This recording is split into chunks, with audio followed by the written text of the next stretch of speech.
why am I here? Why have all these things happened in my life are questions that we have quite a bit. I mean, they're just things that come up, especially after something negative. We tend to have the question of why did this happen to me?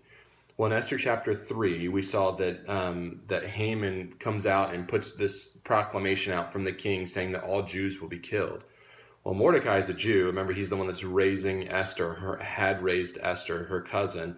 And so he's in the king's gate and he covers himself in sackcloth and ashes. And what that was you would tear your clothes and put ashes on you, and it just shows you were in a deep state of mourning. Well, Esther hears about this, and obviously he's a father figure to her. So she's sending people because they can't communicate face to face. She's sending people to communicate with him, going, "What's going on? What are you doing? Why are you in sackcloth and ashes?" She even sends stuff to be like, here's some clothes, put them on. And he refuses them. So he tells her that the reason is because of this proclamation that's been made. And then he goes on to tell her, maybe you were put in in this queen position for such a time as this. He uses that at the end of the chapter. He says, maybe you were put in this position for such a time as this. Well, Esther then responds and says, well, don't you know that if you go into the king without him calling you, you're dead. Unless he extends the golden scepter to you, you're dead. So, I mean, why in the world would I do that? Well, Mordecai then responds back with, what do you think you're going to survive once the proclamation is made for all Jews to be killed? I mean, they're going to find out you're a Jew, and then you're going to get killed. Then she responds with the last one that just says, hey, listen, okay, go and fast and pray because I'm going to go into the king. And she says a very famous phrase. She says, and if I perish, I perish. A lot of times we have these questions about why am I here? Now, we look back at the story of Esther and remember that she was on like an adult version of The Bachelor, and it was just a wicked way to find a queen. And so Esther obviously has to have some questions. She didn't volunteer for it. She was forced to do it.